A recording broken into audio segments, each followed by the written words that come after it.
The 11 best laptops under $1,000 of 2020. These days there's a laptop for just about every budget, whether you need an inexpensive Chromebook for browsing the web or a high-powered machine for video editing or gaming. But for most people, the sweet spot is about $1,000.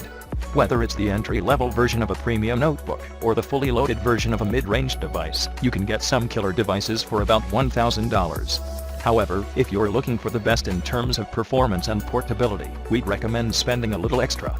After a tough battle, the HP Envy X360, available at HP, ultimately won us over with its stellar performance, comfortable keyboard and trackpad, and easy access repairability. Either way, you've got plenty of options, and we're here to help you find the best one for you. These are the best laptops under $1,000 we tested, ranked in order. HP Envy X360 Microsoft Surface Laptop 3. If you need a day's worth of battery, a powerful processor, and a laptop that can handle occasional gaming, you may think you need to spend top dollar. Not so, thanks to the HP Envy X360, which has an 8-hour battery life and impressive performance for well under $1,000. It absolutely crushes the much pricier MacBook Air in performance, looks just as beautiful, packs a pleasantly springy keyboard, and turns into a 2-in-1 tablet. Usually, in laptops this affordable and powerful, the screen isn't as great. Not so with the Envy X360, whose screen is bright and colorful. HP really nailed it with this one, and you can't go wrong with any configuration. To get the best bang for your buck, we recommend getting an Envy X360 configured with an AMD Ryzen 5, 8GB RAM, and 256GB SSD storage. You can always upgrade the storage later with a new drive or a micro SD card if you need to.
Today I'm looking at a very special laptop, the 2020 Dell XPS 13. The first hint this is something out of the ordinary is the premium packaging. Now besides the laptop, inside there's a 2-piece USB-C charger. Dell also included a very handy USB-C to USB Type-A dongle in the box. Now this is a very superbly crafted machine. It's CNC machined out of a block of aluminum with a stainless steel inset logo. The palm rests are carbon fiber. The sides have been specially treated to resist scratching when you plug in accessories. As part of the laptop setup, I'm using the integrated fingerprint reader for Windows Hello biometric security. If you happen to use an Android smartphone, Windows 10 also plays nicely with notifications and data synchronization. That can be set up right as part of the initial setup process.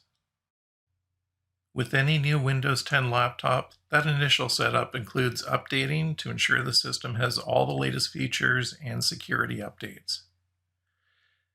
When I open the XPS 13 up, here's where that Windows Hello setup makes it a lot faster to securely log on. The XPS 13's Infinity Edge display is pretty special. It's extremely bright, it supports Dolby Vision HDR, and it has a very high native contrast ratio for images that really pop. Every year, Dell has been chipping away at bezels, And this year, the smaller bezels mean a 13.4-inch display, which is up 6.8% from last year's model, and a body that's still 2% smaller. My review unit has a 1080p Full HD touchscreen panel protected by the latest Corning Gorilla Glass 6. The top bezel conceals a new 4-element webcam with advanced noise reduction for low light conditions and support for Windows Hello facial recognition. Inside is a 10th generation quad-core Intel Core i7 CPU with 16 gigs of DDR4 RAM, making the XPS 13 a productivity powerhouse. The processor features Intel Iris Plus graphics. There's also 512 gigs of ultra-fast M2 PCIe NVMe solid-state storage, and a killer Wi-Fi 6 card for next-generation wireless speeds. The laptop's equipped with two Thunderbolt 3 USB-C ports. They do double duty as charge ports as well. There's a microSD card reader and a 3.5mm audio jack. Now, despite the impressive specs, this laptop feels impossibly light and thin. It's just 1.27 kilograms, or 2.8 pounds, and 1.48 centimeters at its thickest point. With USB-C ports, what happens when someone hands you a thumb drive, or you need to plug in a legacy accessory like a USB hard drive? That's where Dell's included USB-C to USB Type-A dongle saves the day. I haven't talked battery life yet, but it's impressive. I streamed 1080p shows on Netflix with a reasonable battery setting and the display nicely bright.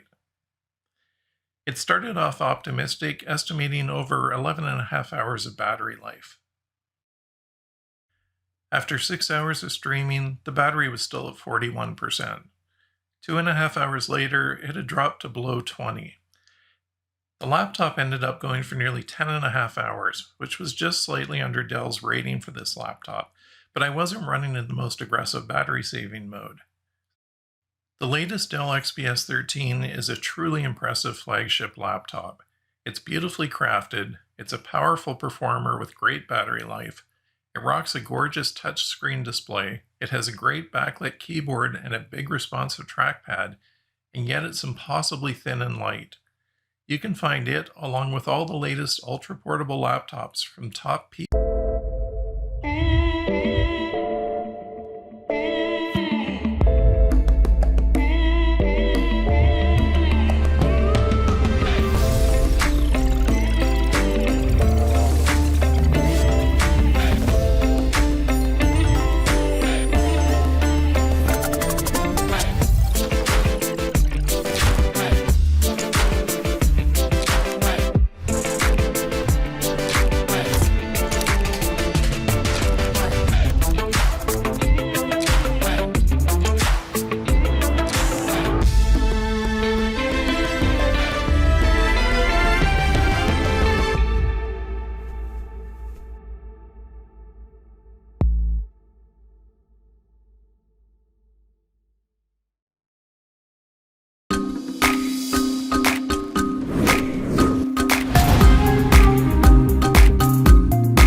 Hey, what's up guys? So I'm joined here today by the Aspire 5, that is the all-new Aspire 5, new because we're working with a 10th gen CPU, an all-day battery life, and housed in a slim and sturdy case. So let's take a closer look.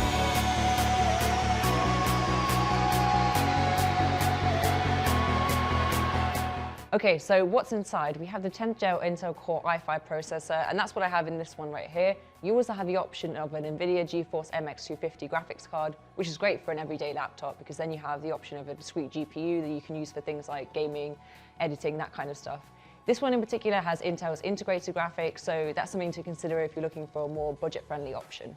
Okay, so what else do we have here? In terms of memory, I have 8 GB of DDR4 RAM, and in terms of storage, I have a whopping 512 GB of PCIe NVMe SSD, so that's great. Okay, so let's take a look at the design on the Aspire 5. The top cover is made of aluminium, which gives it a really premium look and feel, and it's only 18mm thick, which means it's still thin and light enough for you to take around with you, out and about, but it doesn't feel flimsy. The screen doesn't feel too delicate when you're opening it up, it still feels sturdy, solid when you're taking it around, showing it about, that kind of thing, which is great. That's why I really look for it in a laptop. The bezels are really narrow and the hinge opens up to 180 degrees. Okay, so the keyboard here, this one's backlit, which is great, and the keys are really flat and low, so it's great for if you're a kind of a touch typer, but it's not too soft either. The keys have a really satisfying click. Do you know what I mean? Yeah. It has a number pad, and it comes complete with an integrated fingerprint reader in the mouse pad, so that's pretty cool too. So in terms of display, this is the 15.6-inch version of the Aspire 5. There's also an even more portable 14-inch version available too. Both screens are matte IPS with 1080p resolution, and both also come with blue light shield, which is Asus technology to emit softer, warmer tones when you're looking at a computer all day long. So it's great for if you're doing office work and then maybe taking the laptop home with you, you can turn it on and it emits warmer tones to stop your eyes getting strained from blue light. So let's talk about battery and connectivity. So the battery in this Aspire 5 is a 48 watt-hour one, and this lasts up to 11 hours. However, this will depend on what you've chosen as your GPU. If it's integrated or discrete, this will have an effect on it. In terms of connectivity, it comes with Wi-Fi 5, and looking at the ports on this side, we have a Kensington lock, an older USB Type-A 2.0, that's something you want to use, and a headphone jack. Over on this side, however, we have our charging port, Ethernet port, a HDMI 1.4, 2 USB 3.1s, and the all-important USB Type-C port. So my thoughts. In my opinion, the Aspire 5 is sleek, sturdy, and professional. The combination of an SSD as opposed to a hard drive, coupled with a 10th gen processor and running dual-channel RAM, it ensures a smooth and fast system, whether you're at work or you're at home. So let me know what you think in the comments below. Is the Aspire 5 for you? Is it something you can see yourself having? And let me know if you have one already. So let me know what you think, and I'll see you in the next video. Bye-bye.